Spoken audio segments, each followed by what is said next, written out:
tenzi mucha zwando imba shepa mangwa nani dino namata kunemwi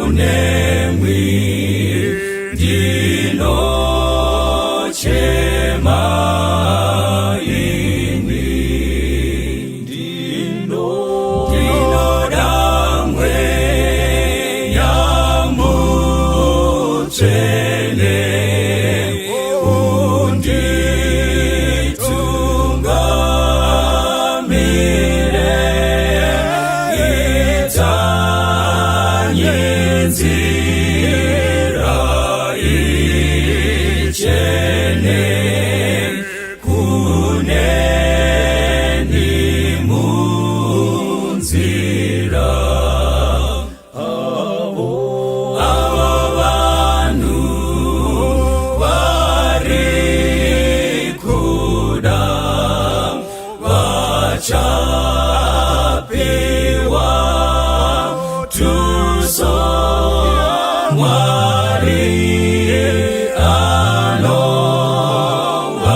Makadiwa na wa Mwari, tuda kutenda Mwari mukati mengo dzino nekuda kwerudo rwatiitira kuti tigone kusangana mukati meshoko raMwari tichidzidza zvinofana kutibatsira pakuponeswa kwedu, nekuti tinoziva kuti nekukasika Jesu achauya, ende mukuuya kwake avo vanenge vakagadzirwa bedzi nekuda kweshoko rake chizosanganiswa nenyasha dzaiye anotiponesa vanofanira kuti vazoenda kudenga.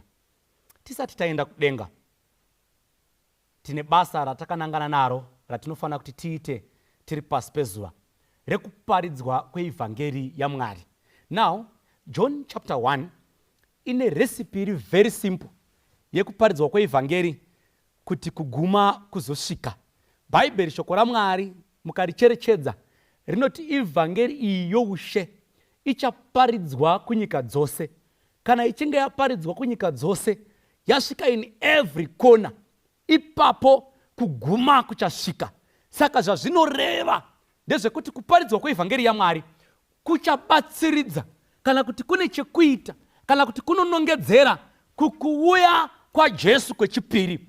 Therefore, on chapter 1 of the book of John, pane recipe iripo inobatsira kufamba kweivhangeri yandiri kuda kuti tidzidze. John chapter 1 verse 35 nemavhesi anotevera. Verse 35, Bhaibheri shoko raMwari rinoti, ava mangwana Johani wakanga amire nevadzidzi vake vaviri. Verse 36, akatarisa Jesu achifamba akati, tarirai gwayana raMwari. Drama ratotanga. Johani kana kuti John anoti achifamba nevadzidzi vake, those who followed him, nekuti ane basa raMwari raaita, vanoti vachifamba vainaye anobva anomira paakamira. Amira paakamira, by this time of the day anga aine vanhu 2 vakanga ainavo vakanga vachimuteerera mumazuva iwayo. Bhaibheri rinoti vakanga vari vadzidzi vake. Vari vadzidzi vake, Johani anoona Jesu achifamba, ndobva amutarisa Jesu achifamba. Jesu haana zvaakataura naJohani, but Johani anoti kuvadzidzi vake, varume tarirai gwayana raMwari. Now, John is introducing his disciples to Jesus Christ. Vangani vedu vanoti vane vanhu vanovatevera kana pakauya mumwe ari nani kupfuura ivo vanongedzera kuti hoyo uyo akafanira. Behold the Lamb of God. Bhaibheri riri kuudza vadzidzi vaJohn kuti kana mungatarisa itai zvinopfuura kutarisa, because beholding goes beyond just looking or seeing. It has to do nezvimwe zvakavanzika zviri kumberi. Saka ndakuya ndikutaurirei imi vakomana, pane munhu ari kupfuura uyo, mutarisei. Kana mamuringa gwayana raMwari. Ndinofarira pati iyoyi yekuti John ari kuita an introduction yekuzivisa vanhu kuti Jesu mwanakomana waMwari. Inzwai sangano raMwari. Jesu muchimuona, he is the Lamb of God. Bhaibheri shoko raMwari, John anotaura oti neimwe nguva, behold the Lamb of God that taketh away the sin of the world. Tarirai gwayana raMwari rinobvisa zvivi zvenyika. Saka John kana achiratidza vadzidzi vake murume avari kuvaratidza uyu, haasi kuvaratidza Jesu wemanga-manga. He is showing them a Jesus who has power to eradicate sin from our lives. Saka chekutotanga, kana basa rekuparidza kwevhangeri rasvika, vanhu ngavanongedzere vanhu kuna Jesu. Jesu anobvisa zvivi zvenyika. Jesu anoponesa, anoimbwa nevaimbi vechimorokoto voti ndanzwa kunakisisa. Jesu anoponesa. Mudanidzire kaimi Mumakomo NeMuninga, mozoimbira muri paguva kuti Jesu anoponesa. Saka John is giving an introduction of a Jesus who saves. Saka pfungwa yekutanga, kana vanhu vozogara vachozoparidza, ratidzai vanhu Jesu anoponesa. Jesu anoti aratidzwa kuvadzidzi ava. Bhaibheri shoko raMwari rinoti vadzidzi ava vachipedza kupiwa that introduction havana kubvunza, zvamatiratidza uyu isu tiri venyu todii? Bhaibheri rinoti vadzidzi ava vari tu vakabva vatevera Jesu. Inzwai vanhu vaMwari, kunyange tikaparidza zvepasi pemvura, kunyange tikaparidza zvinoenda kumusoro kwenyeredzi, kunyange tikaparidza zvekuti nyika inodengenyeka, hatifaniri kuparidza zvekuti kana Jesu watiri kuparidza asvika hafaniri kuti aonekwe. The power of the gospel should not be biased, zvekuti vanhu vanonamira pamuparidzi kupfuura ari kuparidzwa nezvake. Kunyange tikaita mbiri yakawanda, haizi yedu ndeyaJesu. Saka mukuparidza muvhangeri, kana tozosangana tichiparidza, ngatiti kana taparidza tonongedzera vanhu kuna Jesu, Jesu otora vanhu vake. Ndizvo vanogona kutanga vakatarisa patiri nekuti tisavaparidzira. Asi ngatimekei sure tavaratidza kuna Jesu anofanira kuti avaponese. Vaparidzi vazhinji kana vaparidza, mbiri inogara iri pavari. That's wrong. A wrong concept of salvation. Concept of salvation inoti kana tichinge taparidza, vadzidzi vanofanira kuti vaona Jesu, vanomutevera vasingatye kudisappointa muparidzi. Saka mukaona vanhu vaMwari dzimwe nguva zvichita sekuti focus yenyu iri pamuparidzi nearipo ari kutaura zvaJesu kupfuura Jesu wacho, metsi yacho yatorasika. Saka pfungwa yekutanga, vanhu ngavaone Jesu clearly. Kunyange vaparidzirwa ngavaregedzesa mbiri pamuparidzi, vaise kuna Jesu anouya. Vadzidzi ava vari tu vanoteera. Zvinonzi they were trailing behind Christ, vachimuteera vari mashure. Jesu anoona kuti pane timu iri kuteera iri kumashure. Ndauya kuzokuudzai kuti kana matanga kuteera Jesu, Jesu even from a distance anozviziva. He can take account kuti pane zvaakuitika pane vafunga kunditevera.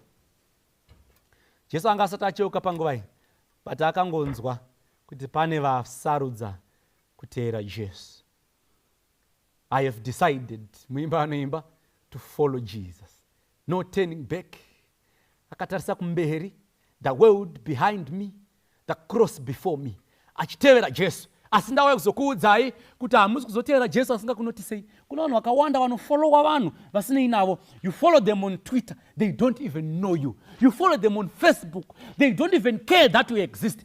You follow them in the soccer fields, munoita semucharwara. Vamwe vachimhanya naMessi, vamwe naRonaldo, vachimuteera asi haakuzivei. Even the initial of your letters, of your names, he doesn't know. But Jesus, once you begin to follow him, he will know you by name. Anoziva nenhamba yevhudzi riri musoro mako, anoziva nepaunorara, anoziva nezvaunofunga, anoziva nezvaunoshayiwa. Ndiye Jesu anofanira kuti ateverwe. vakomana vanoteera Jesu. Jesu anomira obva acheuka. Tinai makomana muri kutsvagei? Sekunge ake asiri kuziva kuti vakomana ava vaziva zvinoponesa vakazvitevera. Vachitanga kuvhura muromo vanoti, Ishe, munogara kupi? Vakomana, vanhu vakanakidzwa naJesu zvekuti vakaona kuti zvatinogona kuda kuti tiite is to find contact details dzekuti kana tazomuda tomuwana kupi. Muripo here vanhu vaMwari? Kana ukaona usangana nevanhu mukaungana makwazisana, mukatandara, chero mukadya mari inotyisa, mukadya chikafu chakanaka, mosara musina kuzivana kuti unogara kupi kana kuti ndozokubata sei, hamuna zvamaita. It will be just a memory risina tracing rekuti kana mazofunga kuzviita zvekare tozozviitira kupi. Saka vadzidzi vanga vakangwara vari tu vakati, toda kuti hedu kana aine pazotiitira zvaatiitira, toda kuti kana tazoda zvimwe tizive kanowanikwa. Aona youth yamuka, because the first thing you need to get is a contact detail. Zvitori nani kusvika usina kumhoresa munhu ngosvika ndiri kutsvagawo namba dzako, ndokumbirawo namba dzako ndozokudzorera kunyange usina kumhoresa, nekuti contact detail ndo ine yese. Saka vanhu ava vadzidzi ava vakati, we need to know where we will find Jesus kana taakumuda. They had to sort his location before anything else. Vakakomborerwa vese vanofanira kuziva kuti Jesu kana taakumuda anowanika papi. Kana tikaita problem vanhu vaMwari, vakomana vandoona vachiudzana, tikaita problem chero pakati peusiku tinonoka dhoo rake nekuti taakuziva paanowanika. Jesus should be known where he is found when we need him. Saka vese vafunga kuita zvaJesu muparidzwa kweevhangeri, tsvagai kuti Jesu anowanikwa kupiko kana chinge taakumutsvana. Jesu anobva avatora kuti vakomana voraita handei, ndobva anovaratidza pavanogara. Jesu haana muenzi waanoramba. Wese angouya achiti ndakuda kuita zvaJesu. Ndosaka akafemera muimbo werwiya akati, vesevo vanonzwa raurai soko rakanaka kuvafambi. Jesus calls whosoever wants. Uyo unoda, uya tumai soko pagomo nemikana. Uyo unoda, whosoever will come. Hazvinei nekuti mabva kupi. Jesu haana kuti ndimanani kwei munongoya muri tu muchida kungwara zvenhema, muchingomisa fesi dzenyu muchingorangwara. Ndimanani? He did not say that he is open to accept everyone. That's Jesus. Ndobva avatora ndobvaenda navo wena. Anzi uyo unoda uya vakomana. Ndobva anogara navo paakanga agere. Toda kuudzai mumwembe anogara pasi oti ndinozogara pedyo payo mvura yeupenyu hwayo. Odzokera kuti ndinozogara pedyo payo, staying with Jesus. Nekuti ava vaira vakanogara naJesu, saka Jesu anogarika naye. Kana mamutevera anonogarika naye. Saka zviri nani kutevera Jesu anogarika naye pane kutevera vanhu vasikagarike navo. Saka ndaya kuzokuudzai kuti kana tafunga kuzotevera, let's follow Jesus nekuti anogarika naye. Nyaya inopfuurira mberi nekuti vadzidzi ava vakaenda vakanoona kwaaigara. Verse number 40, Bhaibheri rinoti, pavarume 2 vakatevera, mumwe wacho akanga ari Andreas kana kuti Andrew. Andrew akanga asiri a street kid. Andrew was from a family. Andrew akanga aine mukoma wake ainzi Simon Petro. Saka Andrew anobva asimuka, dzasimuka ndobva dzaonekana nomumwe wacho zikanzi ainda akuta zvekuti ndidzokere. That was Andrew. Ndobva anosvika kumba zvikanzi mukoma. Zvikanzi chii, svika wakadzikama, zvikanzi mukoma, tamuwana. Aingozi navanhu Jesu Kristu anonzi Messias. Tamuwana! Peter akamira akati ndee ari paya. Nekuti zvaJesu zvakanga zvaverengwa kubva kare muTestamende yakare. ZvaJesu zvakanga zvaverengwa kare kubva muOld Testament. Saka pfungwa yekuti kune munhu achaexista anonzi Jesu ari Mesaya yakanga iripo. Asi kunge vambosangana naye vanga vasina. Zvino Andrew akauya akati mukoma, ndamuwana mukoma. Nhamo yedu yatopera, ndamuwana. Andrew ari kudzidzisa vanhu vese vari pano kuti charity begins at home. The best church is at home. Kana makuzouya mosangana nevamwe, be it on a Sabbath, be it on a Sunday, makusangana nevamwe kuti mungozadzisa chinamato chamuri kuita muri kumba. Saka chechi kana ichitanga, church begins at home. Idzakata no, nyaya iri kuitika ndeyekuti vamwe vese ndine ma best friends nema workmates, asi vhangeri kumba. Inzwai vanhu vaMwari. Blessed are those vanoti kana zvevhangeri zvavabata izvi, vhangeri rinotanga kuenda kumba. Kana radaro rinoparidzika zviri nani kumwe kwese uko. Dzakatora bvadza tunazvikanzi aiwa hapana kana nyaya, vhangeri kumukoma wangu mukoma tamuwana. Jesu uya akanga achitaurwa nezvake achinzi Mesaya, tamuwana. Teererai vanhu vaMwari, kuna vanhu vakawanda vakagara vakanditarisa. Ma-Christians kana kuti ma-Kristu anozikanwa, ane mukurumbira. Asi vanhu vekumba kwavo kwavanobva kwavanoberekwa kudzinza kwavo, they don't even know kuti chiKristu chii. Vazhinji vane tsika dzavachakabatirira padziri, kwete nekuti vanodzida, but that's all they know. Vana gosa mumba, vana euda mumba, vana rabhauma mumba, vane muprofita mumba, asi havana kumbovaudzawo zvaJesu waakasangana naye. Imi ndada kutaurira chokwadi. Hama dzenyu dzamusiri kuudza chokwadi pamusoro paJesu anorarama nekusingaperi, dzikazonoita mukana wokusangana naye somewhere, munouya mukarohwa. Because makachengeta chokwadi chiri so valuable, important information ine chekuita nesalvation. Moichengeta mega. Maita yataita tiri vadiki yekuti tikapuwa chinhu namama vasvika kubva kuJoni, taitora tondoviga pataviga kana kuseri kwemba, topona chinodya tega, tichidzoka takaguta tichiratidza mufaro, sekunge vamwe vakomana vasina basa. Saka those vamuri kunyima Kristu vari mumuri menyu, musi wavanosangana naye wongonanzwawo padiki, voraidza padiki, vobva vaziva kuti maketa makore anogona kusvika 20, muchiziva nezvaKristu uyu, mukasatiudza, nyaya iyo haipere mushe. Simon Peter anoudzwa, shamwari tamuwana, uya aitaurwa, uya tazomuwana. Bhaibheri rinoti akabva atotora mukana wayo kuti aende naye kuna Jesu. Ngati paita afamba titoenda tamuwana, but handitoda kusiyai makangodaro. Saka vhangeri harisi half baked, rinofanira kuparidzwa richipera. Kana munhu apuwa Jesu, ngaachienda anoiswa pana Jesu wacho. Bhaibheri rinoti Andrew akatora mukoma wake akamuisa pana Jesu. Anoti vasvika ipapo, Jesu ndobva atarisa zvikanzi, iwe that's verse 42, ndiwe Simon mwanakomana waJona, Kefasi kana zvichishandurwa dombo. Unoziva Jesu akati aona Simon Peter achiuya so zvikanzi, idzo ndiwe Peter, iwe ndiwe Simon, asi uchanzi Kefasi. Kefasi zvazvinoreva shamwari, kana zvazoshandurwa zvinoreva kuti dombo. Saka Simon Peter achiuya achitswa naAndrew, Jesu already needs no introduction. Jesu anoziva vanhu vake, he knows them by name, he knows them nedzinza ravo, kunyangwe DNA isina kutorwa, akachengetwa kusiriko. Jesu anoziva kwake chaiko chaiko, he knows each and everyone, nekuti ndiye akasika. Paiteya nheyo dzenyika ino takanga tisipo, saka haana chaasingazive. Nemombe dziri mumakomo, nemhuka dziri mumasango, Jesu anodziziva zvikanzi, iwe ndiwe Simon. Kana kubva iye zvino manje zita rako asiri Simon shamwari, wakunzi Kefasi, kana zvichishandurwa dombo. Simon dziri paya dzati ndatowo dombo. Dzafunga zikanzi pane vanomboimba rwiyo vanoti takavakwa pamusoro penheyo dzavapostora. Jesu aribwera pakona, ndo here dombo riri kurehwai. Emari the chief cornerstone.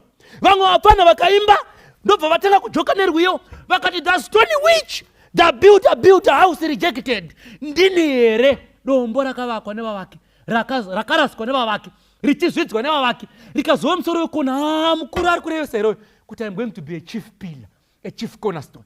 Peter atopedzwa naye naJesu. Maizviziva here vanhu vaMwari, dzimwe nguva tinozvinetsa nekuda kuvhura maBhaibheri nemavhesi akawanda, pari kutsvaga vanhu vanongonoudza vanhu kuti tamuwana, tine mukomana watiri kuziva, just come and confirm kuti ndiye here wamunogona kunge muchidawo. Come and see. Muchindosvika naye Jesu as a method yekupedza nyaya dzake ega.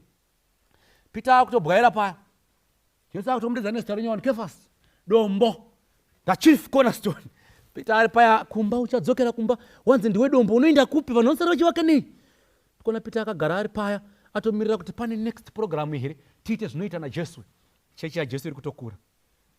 Vadzidzi 2 vanopuwa naJohn, mumwe wacho ari Andreas kumukoma wake, Simon Petro naye kuna Jesu. Chechi yaJesu ichitokura. That's how simple the Church of Jesus Christ grows. It does not need anything more complicated than His word. It has power of converting criminals kuvaita vanhu kwavo. Ine simba rekutora vanhu kuvanyurura kubva pakaipa pakamanikana kuvaisa pakanaka. Ndo zvinoita shoko raMwari. Now, Simon Peter apo agara paya. Jesu ndobva aenda ake kuGarirea paverse 43. Ava vachatosarika vakutofamba vachitoteera because uyu ari kufara kuti Jesu uyu atamuwana wataitsvaga nguva yese watakaverenga muOld Testament. Simon Peter atoone assignment, ane chigaro, ndiye chief cornerstone adombo. Saka ndikefasi haana kwachatoenda, tingafambe sei tisina dombo. Saka akutotevera chechi yaJesu iri kutokura. Jesu kana uchinge wasvika right pakanaka, panzvimbo pake, anokuisa pakanaka pekuti wega unoona kuti ndikabva pano, I have disadvantaged the church of God.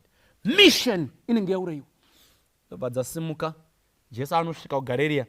KuGarirea ndobva anosangana hake naPhilip.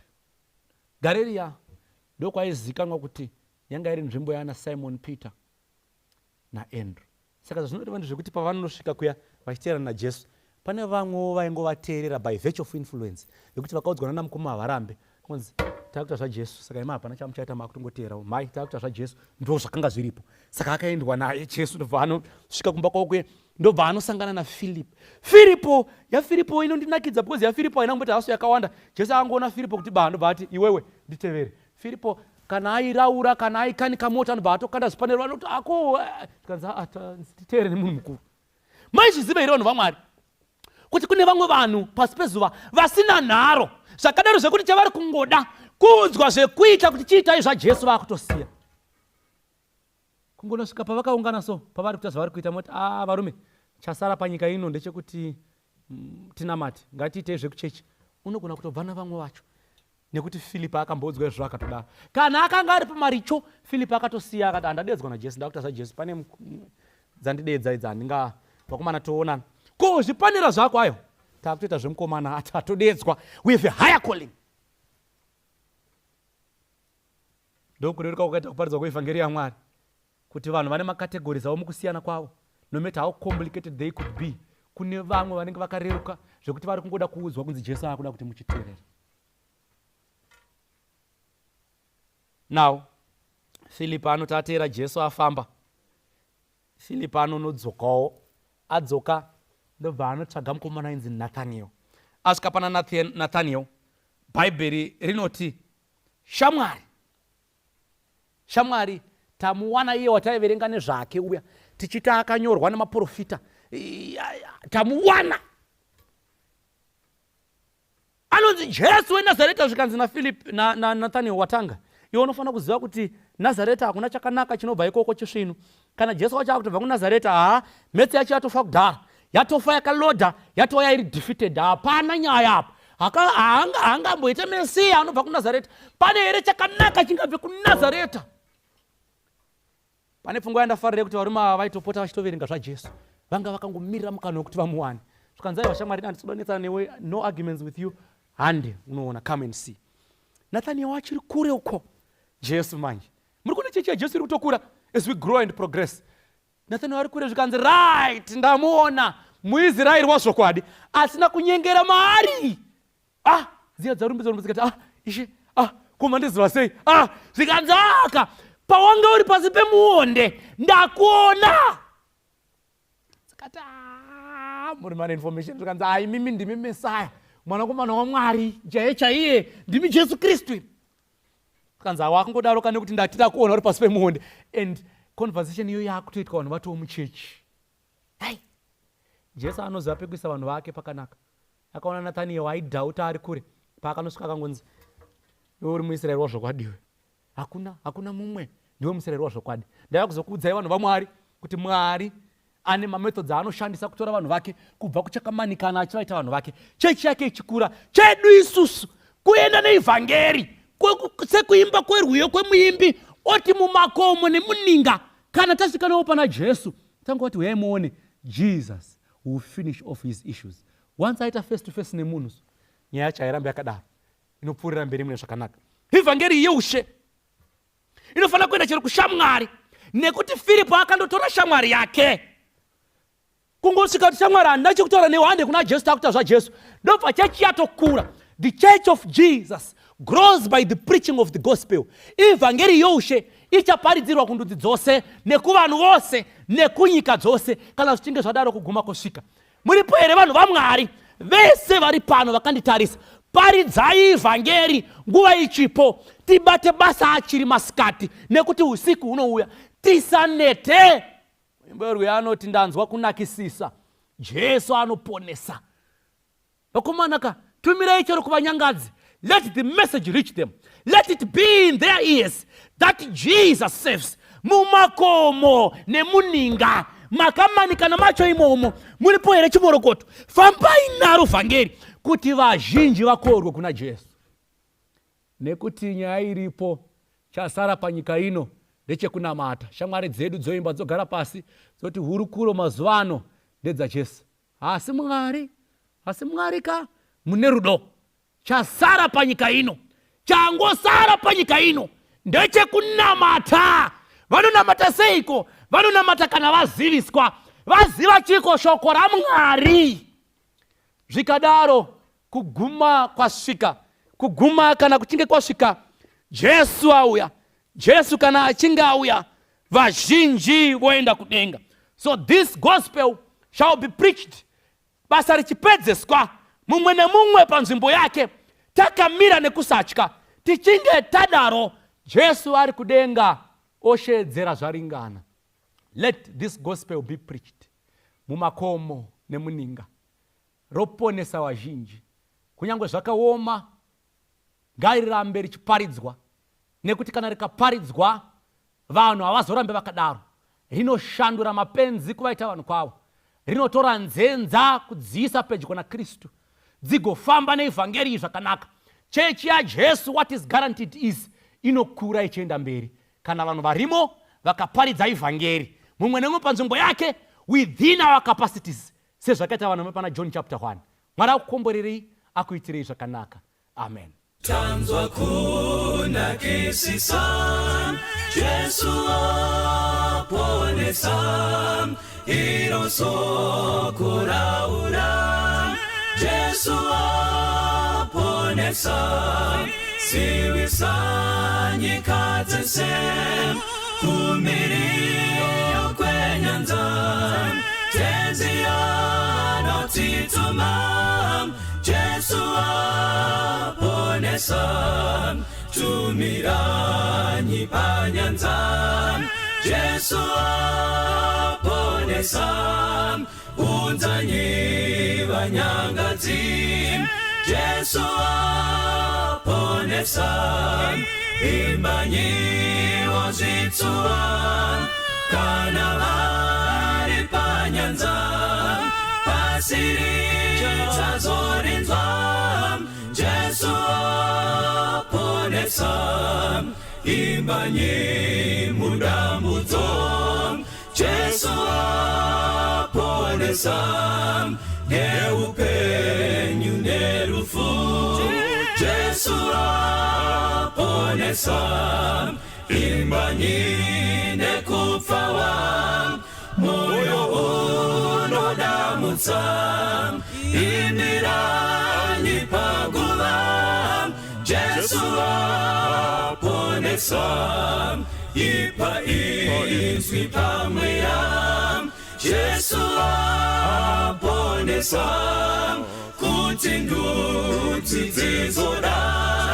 Jesu aponesa, daidza kuponeswa. Mumakomo NeMuninga, iyo rekukurira. Jesu aponesa, ipa izwi pamweya. Jesu aponesa, kuti ndudzi dzizoda. Jesu aponesa, daidza kuponeswa. Mumakomo NeMuninga, iyo rekukurira.